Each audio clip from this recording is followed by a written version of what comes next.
Okay, we're going to get going. Good afternoon, one and all. My name is Tom Hassan. If I haven't had a chance to meet you over time, I'm president of School Year Abroad. I'm delighted to welcome you all here today and thank our panelists, whom will be introduced in just a minute. And this has been a year of celebrating 50 years of co-education at School Year Abroad. It's a great way to kick off the new year, and we're delighted to have uh, three alumnae in the wine industry with us today. And in a minute, I'll introduce our moderator, Wanda Mann. But before I do, I get often questions about what life is like for SYA this year during the pandemic. As many of you know, that last year we had to evacuate our students in this order: China, Italy, France, and Spain. Fortunately, the students were able to stay with us and pivot to online learning to finish out last school year. We were hoping to get our admitted group of students over to SYA this year. Unfortunately, in the fall, the consulates were not open. We're not able to do that. And then with the pandemic raging, we were unable to get them over there this year.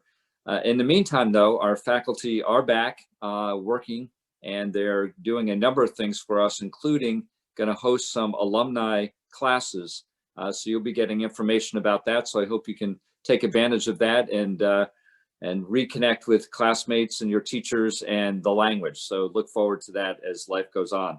Our admissions people right now are working really hard in a new world to try to get students to sign up for next year. So if you know of any interested students, please point them to the SYA website, or any one of us that you'll see today, me, Susan, that you'll hear from, and let us know of any interested students. We'll be delighted to encourage their application. And finally, our advancement team has been working hard on these webinars. They've also been doing a lot of work in the last home stretch of our first ever capital campaign. It's a comprehensive one, and you'll be hearing more information about that, but it's a way to support a wonderful organization that is needed now more than ever. I mean, those incredible things that you remember taking away of empathy and encouragement of a wider view of the world is again needed now more than ever. And so your support of what we do is greatly appreciated. So with all of that, let me jump into today's webinar. And Wanda Mann, I'm delighted to say hi to you via this webinar and look forward to meeting you and drinking some wine together.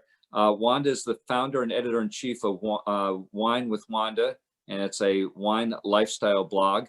And she has been in 2015, she earned the Certified Specialist of Wine credential from the Society of Wine Educators, and has traveled obviously to numerous wine regions, including Italy, Spain, France, Portugal, Argentina. And in 2017, she served as a judge at the Napoli Wine Challenge in Naples. And she's a native New Yorker and Manhattanite resident. She enjoys exploring the world of wine in her hometown. And also as a student, she had attended Phillips Academy, then on to Pomona, but in between had spent time at SYA France, which was then based in Barcelona. And she received her bachelor's degree from Pomona, as I mentioned, and she spent her junior year back in France. And I think you long wanted to spend time every year in France, and I mean in Spain, and I hope you can do that. And before I hand the mic over to Wanda, I want to thank her. I want to thank our two panelists whom she'll introduce, and to all of you on this today, and to all of my colleagues at SYA who carry the torch on about living in the world beyond the US. So thank you, and Wanda, thanks again. Thank you, Tom, for the lovely introduction. I always say that wine has the power to bring us together. So even though we're socially distant, I feel like I'm sharing a beautiful wine with all of my SYA family. Some of you I know are watching, some of you I don't know, but we all share this incredible bond with SYA. What's really amazing is I have met Maggie and Alison before, and none of us knew that we had an SYA connection. So it just goes to show anywhere you go in the world, any field that you work in, you're bound to meet someone from SYA because SYA people end up doing really cool, interesting things. And I think wine is just one of the most fascinating industries that one can work in. So I'm just going to start with the introductions. I'm going to start with Alison Sokol Blosser. She's an alumna from the class of SYA France, 1997. And is CEO and co-owner of Sokol and co-president of Sokol Blosser Winery based in Willamette Valley in Oregon. The daughter of founders Susan Sokol Blosser and Bill Blosser, Alison feels a deep connection to the family vineyard and winery.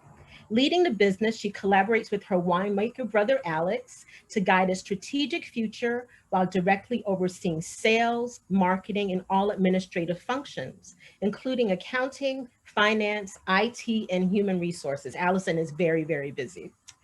Alison carries the torch in Sokol Blosser Winery's sustainability efforts and commitment to social responsibility, most recently overseeing the notable achievement of the winery's B Corp certification. Congratulations.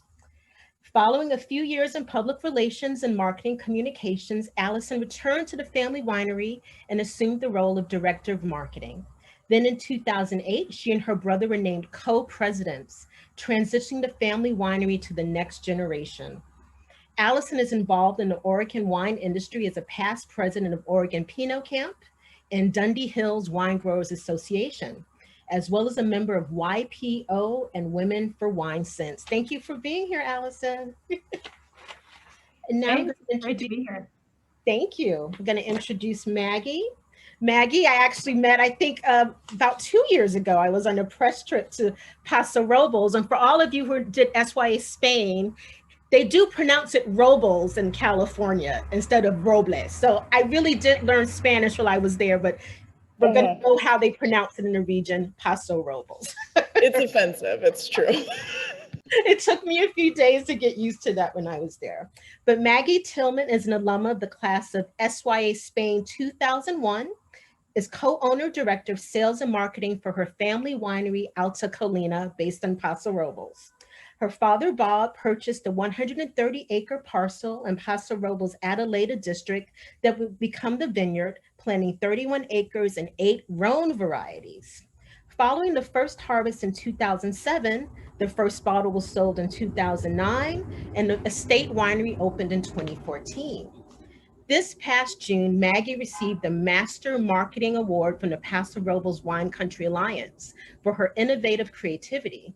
Maggie successfully provides experiences that go beyond just a tasting room, from launching an award-winning retro trailer campsite in the vineyard to creating the very popular Daily Dose of Dance on social media during the COVID-19 pandemic. I have to do that. Maggie is a true master marketer. Her creative approach has made her one of the most sought-after wine hospitality speakers in the American wine industry. 2 dynamos we have here today. Thank you. So great. So you should both unmute. I see you're still muted so that we can start the questions.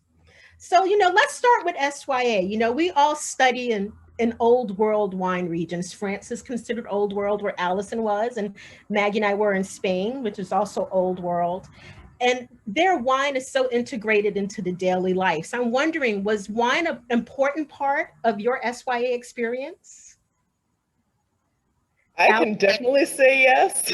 I know Darcy, who was a classmate of mine, is here. I may have dabbled in some calimocho here and there. Calimocho. For those who don't know, tell them what calimocho is. It's red wine. It's like the cheapest red wine you can find, generally in a box, and Coca-Cola. When you're 16, it's really good. Absolutely. I had a few of those as well. Well, I think I missed out because we didn't have that in France. But, what I saw, with my host family in France was amazing because I always had grown up with my parents having wine at the dinner table for themselves. And we would, maybe get a sip here and there. But in France, even the kids got, their glass with just a tiny bit of wine. And it was just part of the experience and part of having a meal together. So that was pretty cool. The other thing being, you know, in Brittany was that they have amazing ciders there. So I credit that to, you know, developing my interest in ciders, which I love to drink. We don't make cider. And then on one of the long weekend breaks that I had, my dad flew over and we went to Burgundy and we got to, you know, see, you know, old friends of the family and stay in a chateau and, you know, hang out with French winemakers. So that was pretty cool. You know, just being there, it's like part of the culture. Absolutely. I remember my host father, he was very fond of boxed wine in Spain. So every day he would come home from work and he would give me little sips of the boxed wine. But yeah, every meal there was wine. But let's jump into talking about your family's winery. So Alison, I'm going to start with you. So Sokol Blosser, you know, Oregon is now known around the world for producing exceptional wines, but that wasn't necessarily the case when your parents founded the winery in 1971. Really, at that time, to make wine in Oregon, your family, they were pioneers. So I'm really curious about what led your parents on that winemaking journey into Oregon. Well, first they were crazy because you're right. There was no wine industry in Oregon and they didn't have any experience either making wine. So my dad during college spent a year living in France. And so he, you know, learned the language and kind of fell in love with that because he spent a summer working as a dishwasher in the Alps at a resort. And so at the end of his shift, there were always leftover wines and he'd get to try it. And that was his exposure to wine. So that was how he kind of caught the wine bug. My mom grew up in the Midwest with a family that loved Burgundy, which was kind of unusual at the time. And so she fell in love with Pinot Noir that way. So they came to Oregon in their Volkswagen camper bus. They were history majors from Stanford, and they were told you can do anything with a good liberal arts degree. So of course, came to Oregon and decided to plant a vineyard. They were teachers, they had day jobs. So this was just something that they were doing like on the side because they thought maybe it could work. And, you know, the theory at the time was that the climate in Oregon was similar enough to the climate in Burgundy and Alsace and Champagne that we could grow the same varietals. And so that was what the early pioneers, you know, kind of counted on and hoped for. And this year we're celebrating 50 years. So it's amazing how far the Oregon industry has come, how far Sokol Blosser has come. Mm-hmm. And there's over 750 or 800 wineries now in Oregon, which is just amazing. It really is the region. You know, 50 years in the US is a long time, but still in a relatively short space of time to be recognized as such an important wine region. I mean, Oregon is just doing incredible things. So Maggie, Paso Robles, you know, until a few years ago, only the real wine geeks knew about Paso Robles. I didn't really know about it until maybe 2 or 3 years ago. You know, I was like, I went to school in Southern California, never heard of Paso Robles, which is Central Coast. Now, your father also came from a different background, you know, so tell us a little bit about your dad, Bob Tillman, and what led him to start this winery. So like Alison, my parents were always wine enthusiasts, so we grew up with it around. It was on the table. We'd have sips here and there. And my dad, Bob, it's always been a long time dream. You know, he was a garage winemaker off and on since the early 70s. But his day job and my mom also, they worked at Hewlett Packard. So they're computer nerds, basically. And it was always this maybe someday if the stars align kind of thing. And my parents ended up moving to the central coast of California. So Paso Robles is exactly halfway between LA and San Francisco. Mm-hmm. We're 3.5 hours north of Los Angeles, 3.5 hours south of San Francisco, about 30 minutes inland from the ocean. And we randomly moved to this area in the late 90s. I think my parents moved for basically a tech job at a small company in a nearby town. And, you know, Dad was still making wine in the garage, but he got to know Paso just as a wine drinker, as a consumer. And Paso Robles it's a place, as regions go, it covers a lot of ground. Mm-hmm. So we're actually able to grow a lot of things very successfully. And it's a warm region. So there's like 1 or 2 little corners where something like Pinot Noir might do well. But for the most part, Paso Robles is not known. It's a very different climate and sort of soil type and all that stuff. And our focus is Rhones. So we just, stole a bunch of ideas from southern France, basically, because grapes like Grenache, Syrah, a lot of the white wines we work with do so well here. There's so much similarity in terms of climate and soil. And it just happened to be the right fit for what Bob really wanted to do. The stars kind of aligned. The company he was working for got bought, which is what facilitated us to be able to buy a big piece of property. Okay. And, he'd spent the 5 years before that getting to know Paso Robles, just drinking the wines and being a nerd, which is his calling. And that was in 2003, right?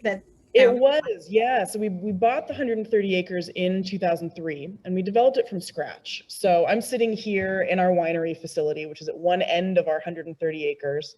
And we only farm 31 acres out of that entire property. And that's because most of the hills they're so steep you can't walk up them, let alone farm them. And so I think of it as a real gift, honestly, that we have this hard boundary built in. We plan to be a state forever, meaning we both grow the grapes and we make the wine. We don't purchase grapes from other vineyards. And because we have this, there's land, it's finite. We have this boundary, there's a cap to how big we can get. And so it really, I think, lets us focus on quality and farming right and farming for the future and sustainability and all of the things that are important, not just growth, which I think is a real gift. That makes me feel a little better, at least. Yeah, it's a beautiful property. I had the chance to visit it, and really, really stunning. And Alta Colina, high hill, right? So very literal, yes. Very literal. We really wanted to keep it about the place, and we're one of the higher altitude vineyards in the area. So yes, So Alison, I'm wondering, did you always know you would go into the family business? I mean, because you really grew up around it, or did you have that reaction, I'm going to do something totally different, and then you found your way back? Yeah, I always knew I would not go into the business. That was my objective, was not to be in the business. Because growing up, I've got two older brothers, and we believed that our parents had kids for the free labor. We were a farming family, and we were put to work. And, when we had family vacations, it wasn't to like Disneyland, it was to wine festivals. So we were, taught from a young age to schlep cases and clean glasses and clean the press and work. And so I saw how hard my parents worked and how tough it was to start a vineyard, learn how to farm, learn how to make wine, learn how to sell it, what they had to also give to the industry to really get the industry started. And I wanted nothing to do with that. I wanted to work in the real world and make real money. I also wanted to get away. I mean, I went to France for my senior year in high school. How much farther away could you get? Yeah. And it's funny, like every experience I had, I always kept coming back. And, I just I'd go do something, work for a few years, and then I'd kind of come back, and then I'd go, and then I'd come back. And it was in 2004, after I had finished graduate school and I had done, this amazing internship in corporate America, and I was getting ready to find, that great corporate job. And it just kind of hit me like, maybe I do want to be back with the family. And so I went, to my mom, who was running the business at the time, and my middle brother, Alex, was back full-time working in the business at that point too. And I said, okay, I'm ready. Is there a job for me? And, my brother, being my older brother and a bit protective, said, dude, I want to make sure, you're making the right decision and you're doing this for the right reasons. Is this the last job you're ever going to have? Because he had seen me, come and go and try these different things and traveling and stuff. And I said, yeah, this is it. I'm here forever. And so I came back in 2004, and then, we plotted how to take over from my mom, and, we took over in 2008, and things have just continued to evolve since then. And now, we're really focused on the third generation. We've got 8 members of them, and trying to, hopefully one of them will be interested enough to want to take over the business eventually. Great. Maggie, what about you? Did you know that your road would lead to the family winery? No, I absolutely did not. It was super not the plan. And, I didn't grow up. Let me think about this. We bought the land in 2003 and I finished high school in 2002. Mm-hmm. So I wasn't like toddling amongst the vines, which would have been much cuter. But really having gotten to do SYA, one of my main motivations in college was how can I go abroad as often as possible? And I was able to make that happen for myself, which was really great. And I graduated with a linguistics undergrad degree, and I didn't want to stay in academia. So my plan was to take a couple years, come back, get a master's. I was going to pivot into speech therapy. It was sort of the practical thought that I had at the time. And in those couple years, I spent 1 year in San Francisco, and then I moved down to the Central Coast. And I worked, we had vineyard, we had wine in barrel, but everything takes forever in the wine industry. And so just because I was there in 2008 and we had our 07 wines and our 08 wines in barrel didn't mean either of them had been in bottle. There was nothing to do, like there wasn't a job for me. So I worked at other wineries. I started in tasting rooms. I worked for 3 or 4 other wineries here in Paso Robles and just kind of got hooked. And then a year would go by and I'd say, oh, let's wine next year. And then it happened again. And at some point, I started phasing in with Bob, with my dad. And it's been really one of the things that I think has been really special for me is, and it's sort of in contrast to what Alison describes of having grown up and sort of coming into an established business, is my dad and I kind of built this in lockstep. We built it together, which is really cool and sort of weird. And Alison, do you get the question all the time of like family business? How's that? Of course. And how's it working with your brother? That's when I started, I worked for my mom, and then now, my mom is retired and my dad's retired, and now I work with my brother. So yeah, there's a lot of interesting family business dynamics that it's a very specific thing. It's not relatable really.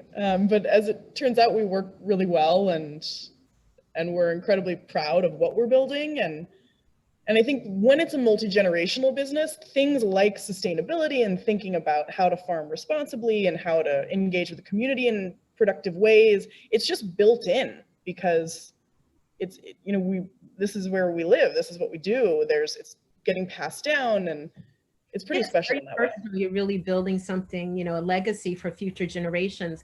But I also love the fact that you both touched on how much hard work is involved in making wine. I think so much of the public view of wine is just a romantic side, like you said, toddling through the vineyards or drinking in the tasting room. But it's a lot of hard work, and it takes a lot of money. It's an expensive enterprise, and it's really hard to make a profit. It's really, you have to pour your heart. It has to be a labor of love. Otherwise, no one would do it. It's really a challenging industry to be in. I definitely agree. It's sort of crazy when it's like a very dumb, it's like very inventory heavy, and you're farming. So you're at the each year. You can have the plans in the world, right? But you have good vintages, you have great vintages, and some I'm sure that break your heart from time to time. Mm-hmm. But I want to move on to, something we've seen recently, the wine industry, kind of a different side has been reported in the media. We're seeing more stories and, publications, even in the New York Times, of sexual discrimination and harassment. And I know you're both in unique situations, given that you work for your families. But I am wondering, to the outside world, maybe when you've gone on sales calls or been at events, have people been surprised? Oh, you're a young woman in a leadership role in wine. Have you had any experiences? Alison, let's start with you. A lot, for sure, because the wholesaler network is really driven by men. And, going to the Wine and Spirits Wholesalers Association annual conference, it's a sea of white men in suits. And then there's like me and a handful of other women. And the women are pretty much all on the supplier side with wineries. There's only a few distributors that are run by women. And, I grew up with 2 older brothers, and I grew up watching my mother as president of the winery. And I got to travel a little bit with her to events and see her in action. Mhm. And so to me, it's actually always just been comfortable because it was like being around the dinner table with two older brothers. So I could hold my own and could have, it was not, I was never intimidated by it, but I have been underestimated a lot. And I just use that to my advantage and turn that around. So yeah, I mean, it's definitely inherent in the industry, and at least in Oregon. Well, and there's a national organization, Women of the Vine and Spirit, to really try to help advance women in the industry and help connect women. And we've started a similar kind of organization in Oregon because Oregon is just such a smaller industry and it's hard to participate in what's happening down in California sometimes. So we've started a Women in Wine group with an annual conference as well to really help support women across all aspects of the industry. Wonderful. Maggie, what about you? Similar to Alison's experience, it is less as I age, which is predictable, of course, but very consistently underestimated in ways that it's not only frustrating for me, but I have the luxury of being an owner of, I have room to sort of check people in a way that many other women in the industry don't. And so I come away from those interactions of being underestimated pretty often. And it just makes me think, if I can't sort of pull this card, there's just so many other layers of frustration that exist. And there are some incredibly dynamic women in the industry who are really taking the lead. So something like Women of the Vine and Spirits, I love hearing that you're doing something similar up in Oregon. There's a local nonprofit here that's really focused on advancing women in all sides of the industry. There's cool stuff happening that's really grassroots and being led by incredibly just badass women in this industry, which I love. And one of the luxuries of being in a position to really make decisions in my own organization is I can also hire some really cool badass women. So it's rewarding, and it's something that I'm proud of and I'm excited to keep moving forward with. I think we missed a great opportunity to call this panel the Badass Wine Women of SYA. Yes. Maybe next year. Program. But it's true, it is great to see, I know when I started, on the writing side even, I was often the youngest person in the room, one of very few women, and generally the only person of color. And I kind of get these looks like, well, what do you know about wine? And at that time, print was much more dominant. So those of us who were working on the blog side were kind of looked down upon. And then it kind of shifted. And then suddenly these more established writers were like, oh, so how does a blog work actually? I think I want to start one. And now it's just wonderful to see that the wine world has become much more open and accessible and diverse. Still work to do, but at least now there's accountability for some of the issues that have been happening in terms of discrimination, harassment, racism. But let's get into the wine. It's happy hour everywhere. These days, there's no sense of time. Agreed. So we're going to start with the Sokol Blosser 2018 Estate Pinot Noir, Dundee Hills, Oregon. It's $42, but there is an SYA discount. If you use SYA wine, you'll get 10% discount, complimentary ground shipping on 6 or more bottles, valid until February 28th, and you can visit sokolblosser.com. So I love the fact that we're drinking Pinot Noir because, you were in France. It's kind of the home, the spiritual home of Pinot Noir. And it's really also the variety that put Oregon on the map. So tell us about this wonderful wine that I'm going to pour myself a glass of now. Yes. Well, I love doing this tasting because it's only 2:30 on the West Coast, and to get to drink at 2:30 on a Wednesday, this is a good day. So this is our 2018 Estate Pinot Noir. So it's 100% Pinot Noir off of our estate property right in the middle of the Dundee Hills. You can see, a picture of our vineyards right behind us. That's actually my brother Alex's house, the little red house on the property.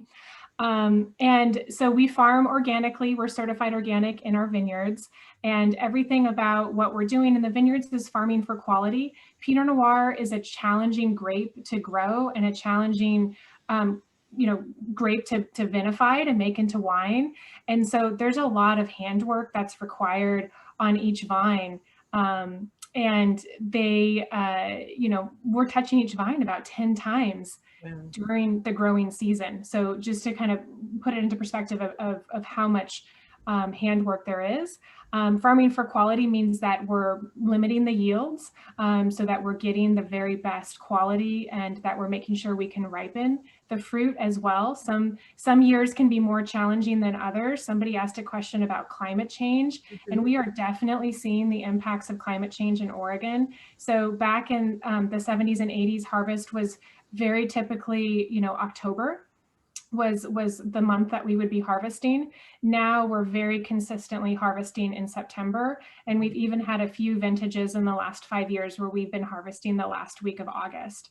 And then this year, most visible, which, I'm not a scientist, but appears to be an impact from climate change, is the smoke and the wildfires that has been plaguing California and even Southern Oregon, but came to the Willamette Valley for the first time this year. So climate change is for sure a real thing. We're seeing it. And we're doing our part, like farming organically and using biodiesel and solar panels and being a certified B Corp, because we want to keep farming Pinot Noir in Oregon. We don't want to be farming anything else. So back to this wine, this is our flagship. This is our classic Pinot. This is, what you would be most likely to find around the country, around the world, as our calling card. And, our goal with it is that it's really reflects our terroir. So you're going to get a lot of elegance, a lot of earthiness, a lot of minerality. You're going to also probably get more on the red fruit spectrum of fruit, and those are very characteristic of our soil and our site in the Dundee Hills.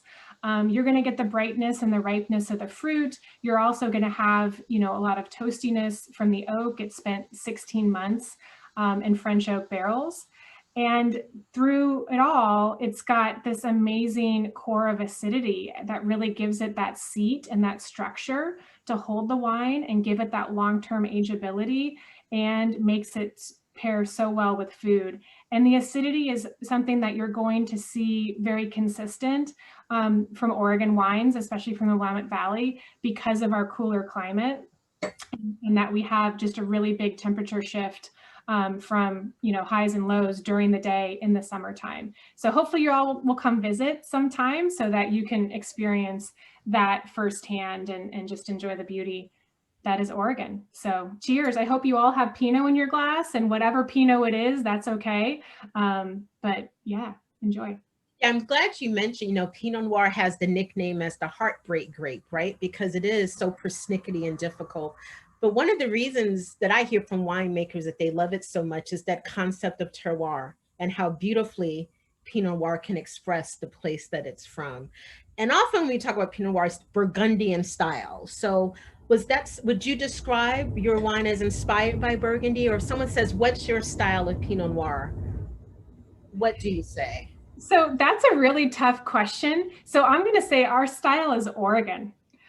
Which is maybe the unfair answer. So we tend to be, like the earthiness and that minerality, like that's a little bit more Burgundian, and it's, definitely a little bit lighter, but we have a bit more heat in Oregon than in Burgundy, not near as much as a lot of the regions in California. So we are able to get our fruit a little bit more ripe than in Burgundy. So we have just slightly higher alcohols.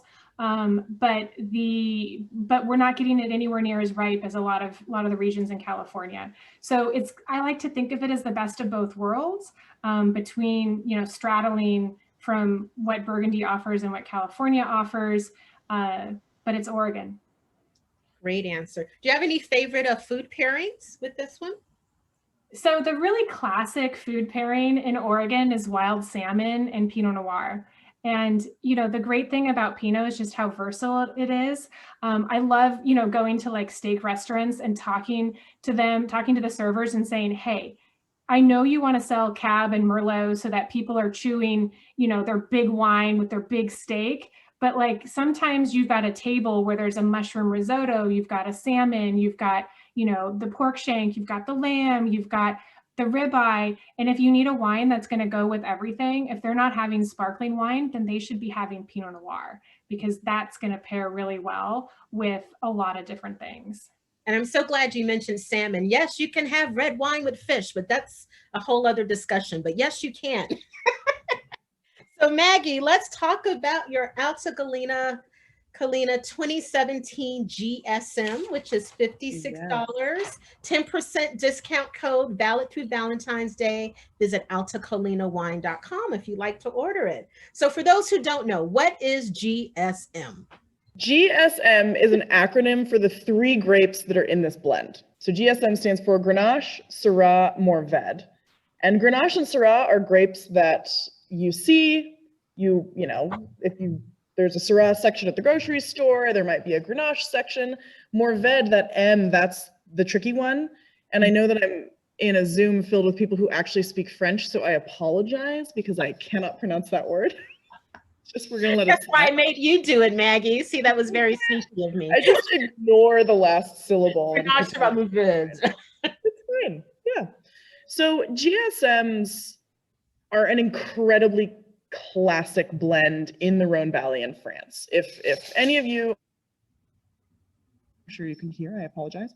If any of you were to walk into a wine shop or look at a curated list in a restaurant and you asked the somm or the salesperson, you know, do you have GSM? They'll know what you're talking about. Absolutely. And traditionally, it's sort of a Grenache-driven blend with some combination of Syrah and Mourvedre kind of in the background. And in the New World, GSM refers to blends of these 3 varieties, but it doesn't necessarily mean that we're following the traditional mostly Grenache with a little S and a little M in the background. Ours, we tend to follow that. So the vintage that you're sipping is over 75% Grenache, which for us is the Grenachiest version of this wine that we've ever made. And GSM, when we planted our vineyard, this was a wine that we knew we were gonna make. You know, going into it, my dad, Bob, he wanted to focus on Rhones. And I feel like if you're a Rhone producer, it would be like if you went to, you know, like a pizza place that was inspired by Naples and their margarita pizza sucked. It would really make you wonder what was happening, and that place might need to ask themselves some hard questions. And as a Rhone focused producer, if we either skipped making a GSM or it wasn't great, we would need to ask ourselves some hard questions. It's classic for a reason. You know, each component brings something different to the blend. And there's a reason we stole the idea. Like, these grapes just work together. Grenache tends to bring big, medium big, sort of red fruit. Syrah brings blue, black, much darker fruit. And then Mourvedre brings a beautiful sort of savory component, which is a nice counterpoint to fruit. And it's something that Pinot Noir does incredibly well too. Of sort of, yes, there is fruit, but there's also these savory things to kind of ground it. I think GSMs are an incredibly good example of when they're done well, it's really hard to beat, and it makes it incredibly versatile in terms of what you can drink it with food-wise. Yeah, you know what? I think both of these wines for me hit that sweet spot. I always love wines that I can share with friends who know nothing about wine, will just go, wow, what is that? And it kind of, you know, sparks them to want to know more. And then the friends who do know a bit more, they get the nuance, you know, the great balance, the acidity, fruit that's ripe but not jammy, that's still crisp. And I mean, both of these I think will age beautifully. Gorgeous now, but will age beautifully. Do you have a favorite dish that you have with your GSM, Maggie? I don't have a good answer to that. It's, you know, I'm sure it's the same for Alison. Like, being small and focused on estate, we really only bottle things that we know are incredibly high quality and incredibly delicious and representative of what we're trying to achieve. And so it's really just like, what's my mood, you know? Exactly. Yeah, it's I always hesitate on pairings because it, you know, it depends on your mood. Yes. Well, you know, it's interesting, you know, you did SYA Spain, but you're planting Rhone varietals, but you know, there is this little debate between France and Spain about who really can lay claim to Grenache or Garnacha. So I'm going to call it Garnacha just for the sake of SYA Spain. Love that. I think that sounds great. Because it's like, no, we had it first. No, we had it first. So, I'm just curious, looking back on your SYA experience, has that time abroad as a teenager? I mean, I just remember what an awkward teen I was all those decades ago.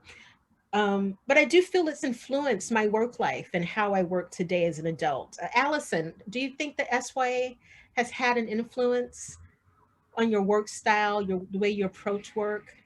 Absolutely. No question there. I think it's also given me an appreciation for different cultures. And, we sell about 10% of our wine around the world.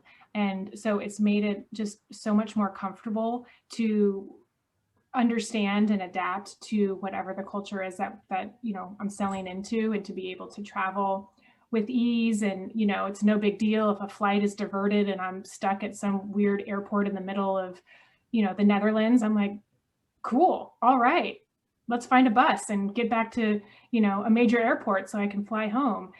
So it's just kind of that resourcefulness, that willingness to try things and go with the flow. Yeah, absolutely. Maggie, what about you?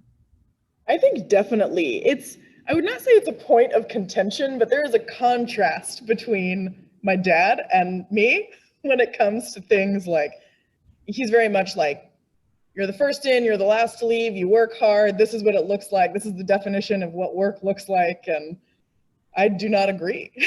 And I encourage the team to, sort of find that balance. And it's one of the nice things with wine, right? Like, it's nice. We work in these beautiful places. We work with people who are interested in something delicious that tends to go well with food. And so we have standing, team lunches, and every Tuesday, for example, someone on the team cooks and either brings a bottle or, we open one of our own. And I think it absolutely informs just day to day. And then reiterating what Alison said, the resourcefulness of, walking off a plane somewhere where you don't speak the language and don't know anyone is useful as an adult, it turns out. I can walk into lots of settings that without that experience, I think would be really intimidating. So I draw on that all the time. I agree 100%. One of the reasons we're doing this on Zoom is that because of the pandemic, we can't be together to share a glass of wine. Every industry in the US has been impacted, by the pandemic, but wine is such a close touch industry. You're sharing, you're tasting, people are visiting. What's been the impact for you, and how are you responding? Alison, let's start with you. Well, I mean, there's definitely been a huge impact to restaurants, and for us back in March, that was about 40% of our business. Our export business, as I mentioned, was about 10%. Actually, the night that Trump announced that he was closing the borders, my export sales manager was asleep in Copenhagen. And so I think one of the resourceful items was I got online, I booked 3 flights back for her first thing in the morning, and I started calling my importer, her cell phone. I had her boyfriend or her husband calling her, trying to wake her up. And I had 3 different flights booked based on when any of us could get her woken up, so that she could get on a flight before everybody in Europe figured out that they had 24 hours to get out of Europe before the US border was closed. So thank you, SYA. But yeah, so we, all that business kind of dried up. But what it did is it pushed us to be super creative. And one of the things that we did, and actually I was chatting with one of the attendees here who found our Pinot Noir in a box. We've been for a while wanting to do some type of alternative packaging, and sustainability is such an important part of what we do. And so we'd been thinking about cans, we've been thinking about, recycled PET bottles. And then, pandemic hit, we had wine that wasn't going to go to restaurants. It's like, well, what do we do with it? And we could see that people wanted to drink more at home. We could see that they wanted to go to the grocery store or retailers less often, and that people still wanted good value. And so we thought, well, let's put our Pinot Noir in a box, because that's super sustainable, great value. It really meets the consumer where they are. And most boxed wine is quite inexpensive, except a lot of the imports. And so we said, no, we're going to put the same Willamette Valley Pinot, not our Sokol Blosser, but our Evolution line, our same Willamette Valley Pinot that we put in a bottle, we're putting it in a box, because we want to make a statement that great wine can come in a box, just like great pizza can come in a box. So we conceptualized that starting April 1st, and we rolled that out July 1st. So it was very quick, but that's been a big change for us, just to reflect the change in the way people are consuming beverages. And then, also we've really ramped up online sales, and we've opened and closed, on site. So we've had that as well. And then we're doing these really fun virtual tastings, which are a fun way to connect with people all over the world on the computer. So who would have thought that Zoom would become a verb? It's true. So true. And, Meg, I know especially, you are so Alta Colina, you're known for these really unique experiences that you provide, the campers, bringing people there. And clearly the pandemic has, put a kibosh on all of those things. So how have you adjusted? Similarly, we're spending a lot of time on Zoom. We also offer virtual tastings, and it is nice. Zoom, we all spend a lot of time on it, but one way to make it better is with wine, thankfully. And similar to what Alison was saying, exactly. Yep. Always. We've opened, we've closed. Right now, we're closed again in terms of being able to welcome people for tastings. So we are focusing with online, connecting virtually. And one thing that we're able to do is we can sell retail. So if someone comes, we have to limit the number of people in the space at a time, but we can sell bottles and tasting kits to go. And we have this incredibly beautiful property. So we've been inviting people, you buy this retail tasting kit. We have some really beautiful spots on the property where people can enjoy them. So it's outdoors and everyone's super far apart. And so we've been trying to leverage what we have that is safe and following the rules and all of that. But it's been wild. We have found that people are enjoying wine these days. Yeah. So by virtue of being able to ship, we have maneuvered it as well as one can. We're pretty small, so we don't do a ton of work with restaurants. So in terms of being positioned going into this, that was less of a hurdle for us to overcome, but it's just regardless of everyone's business model and business, we've all, seat of the pants, we tried stuff that didn't work. Yeah. Things that have worked is, safely selling wine in person, mostly selling online, and just getting creative otherwise and trying to stay connected. Great. Another thing that's happening during the pandemic, a lot of people are thinking about, maybe I want to do something different in my life. And I'm sure there's someone out there watching this thinking about a career in wine. So Alison, any advice for someone contemplating maybe transitioning to a career in the wine industry? I feel like the best part of the wine industry is being a consumer. That is like by far the best part of it. I love working in the business. I love working with my family. I'm connected to the land, but also part of this lifestyle of eating and drinking, which is, I love to eat and drink. Like, hello, that's awesome. So it is a great industry. There's so many different ways to get into it. And it's also very unique. So you can certainly go the hospitality route. So if you have experience in restaurants, service, retail, you can go the hospitality route. You can go the sales route. The thing that I always find really interesting is, the accountants who want to get into the wine industry. And I always say, if you have cost accounting, if you've worked in manufacturing, you could make the leap and the change to get into the wine industry. But if you're doing accounting for like service industries and whatnot, it is a totally different beast.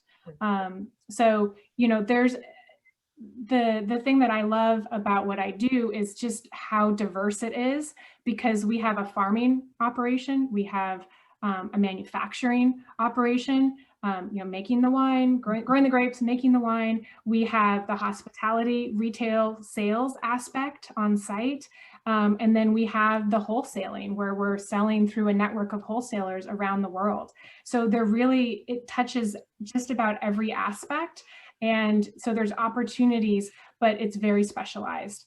And if you're really passionate about wine, be a consumer. We need a lot more of you. Maggie, do you want to chime in? The only thing that crossed my mind that Alison talked a little bit about is, if you really are interested in getting your hands dirty, work a harvest. Every winery needs extra help at harvest time. So it's sort of August to Thanksgiving, give or take, depending on where you are, what you're farming, the style of wines. It is work. It is manual labor. It is long days. You are soaking wet. You're cleaning stuff. You're sorting grapes. You're in the trenches. And it is not for everyone. But if it is of interest, there's even understanding in theory how wine is made. It made such a difference to just see my first harvest and say, oh, this is what fermentation means. This is what we're looking at. This is what it tastes like. You can feel the heat coming off of an active fermentation. You can hear it. It's incredibly cool experience. You're not going to make any money, and you're going to work 12 hours a day, 6-7 days a week. But if it strikes your fancy, harvest is it's a really cool experience. And there are people who really catch the bug, and it's true. Yeah, you know, I worked a little bit of a harvest, not the full season, but you're right, it is a reality check. It is really hard. I was in the south of Italy. It was hot. I was sweaty. And there were these women who've been doing it for generations. They were kind of laughing at me. They're like, speed it up, kid. And I was like, you know what? I'm going to keep drinking and writing about wine. Yep. It's a very good point. Someone it takes every side, and mostly it takes people to drink it. So we're doing well. Someone's left an interesting question about I guess competitors. So you both make, you know, wines that originated in France in terms of the varieties that you're working with. Do you have relationships with French winemakers? Do you learn from each other? Even others, you know, I know that Paso and also Oregon, Willamette, very close community, a lot of camaraderie, but I'll let you speak to it, Alison. There's a ton of collaboration within Oregon, and we do have a lot of French and Kiwi winemakers in Oregon. So there's just so much collaboration amongst the winemakers in Oregon. That's been fantastic. And then we have the International Pinot Noir celebration once a year, pre-pandemic, where there's Pinot producers from around the world who come in. And that is also a great opportunity to connect with Pinot producers, you know, obviously from France, but also even from Germany and South Africa and, you know, New Zealand. A couple years ago, there was a big group of Australian Pinot producers who came. So that's been a fantastic way to also learn and share. One thing though about Oregon is that we don't have the same restrictions as in Burgundy, and in terms of growing the grapes and making the wine. So we are a lot more progressive and willing to try new things that aren't allowed in Burgundy. So in a way, some of the learnings are actually going the other direction, of them either wanting to come to Oregon and have an Oregon project where they're not as hamstrung by what they can and can't do in France. So there's a lot of outsiders coming to Oregon and working on their Oregon project. Great. Maggie, does Alta Colina have any relationships with any wineries in the Rhone, or I know there are a lot of Rhone varieties being grown in Paso as well, and also relationship with other winemakers? There are. I want to reiterate the collaborative sense in the wine industry, particularly on the production side, on the vineyard side, on the winemaking side.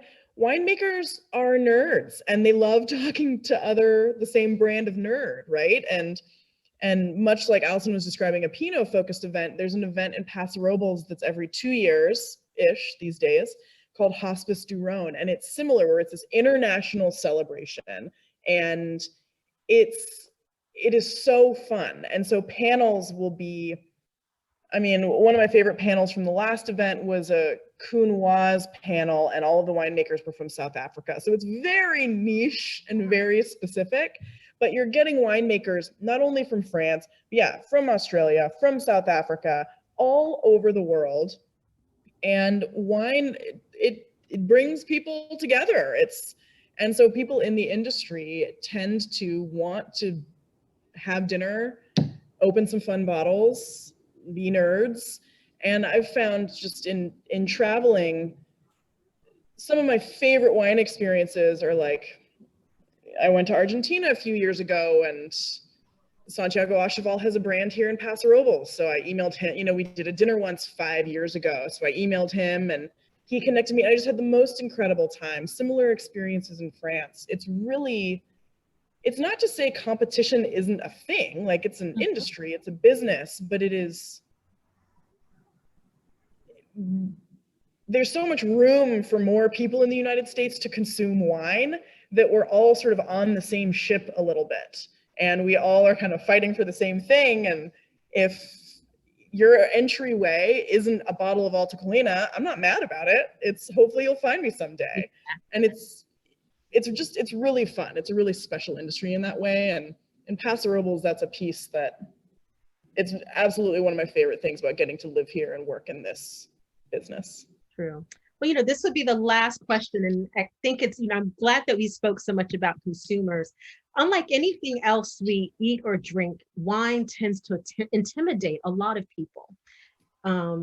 So Alison, what can we do for novice wine drinkers who feel intimidated when they see a wine list or go into a wine shop? What's the best way for them to approach wine? So two things. One, don't be afraid to ask for help and share with those folks what you do like so that they can direct you to other things that you might enjoy. And number two is, and I say this without like, you know, obviously be responsible, but drink a lot. So try a lot of things. And, you know, when you go to a restaurant, look at the by the glass list. That's an opportunity to try something new. Don't just drink the same thing over and over and over again, because then your palate's going to only like that one thing. So just try as many different wines as you can. You know, when I go to an event, I'll take like a tiny bit of 10 different wines rather than having a glass of one wine, just so I can try more things. And wine is like art. You don't have to like everything. And it can be, you don't even have to describe in detail why you do or you don't like it. You can simply try it and be like, this is awful. I don't like this. Okay, well, keep trying until you find something where you're like, this is delicious. Then start to think about, why is that delicious? Why do you like that? And then describe that to your sommelier or server at a restaurant, or to a wine shop owner or wine steward at a store, and they'll help you. They will be thrilled to give you 10 recommendations of their favorites that are really similar to what you liked. Perfect. Maggie? I second that. Drink more, responsibly, obviously. And when you find something you don't love or you might loathe, don't let it sway you from the entire category. You know, so let's say you have a glass of Chardonnay and it isn't your thing. Don't be convinced that I don't like Chardonnay, because there's, you know, I think of it a lot of times of like, if you send the same chefs to the same farmer's market and they're using the same ingredients, you might love this dish, you might not love that dish. And it's just keep trying it. You don't have to like it. It's not bad if you don't. And I absolutely second, just ask. And if you have an experience in a restaurant, in a shop, at a winery, and someone makes you feel dumb for asking the question, they are bad at their job. Amen. That is not what the job is. And just try stuff. Something I love to do is also to taste things blind. And it, you know, you can get very serious and have special little bags and the whole thing, or you can just like steal those wine bags from Trader Joe's, which is what I do. And it could be like, I'm going to buy 2 $8 bottles of French rosé from Trader Joe's, brown bag it, and just you know, give it a week so you forget what you bought and try them and see. I find that that's a really fun way to just, even if you're coming into it with an open mind, there are all sorts of things that can cue you to have some preconceived notions. And the more you can just take that away and taste it and see what you think, the better. And you'll be surprised and have a really good time. I agree, you know, and especially now that we all can't jet set and travel to our favorite places, wine is such a way to experience the world. So whether it's Paso Robles or whether it's Willamette Valley, the Rhone, Burgundy, Spain, Rioja, I mean, just travel the world through wine. And it's a, you know, a great way to kind of escape the problems that the world is facing, learn about new flavor profiles, different expressions. And like I said, you're right, just drink more responsibly, but just drink more and try more and don't be afraid to experiment. Well, ladies, thank you. This has been so much fun. The Wine Thank Women you. SYA. It's a joy to get to come together under the SYA umbrella. Thank you so much. Yes, and happy 50 years for Sokol Blosser. Congratulations. And Maggie Tillman, Alta Colina, those Paso Robles pioneers, really shaking things up. So thank you both for really all that you're doing and for sharing your wines and your time and your talent with us. Thank you. Thank Cheers. you. I hope everyone has a Everyone glass. out there, stay safe. Thank you for tuning in. Again, visit their website to take advantage of the discounts that they're offering for SYA. And until we can meet in person, we'll all have to go to one of Maggie Tillman's dance parties online. You guys, they're terrible. Get ready.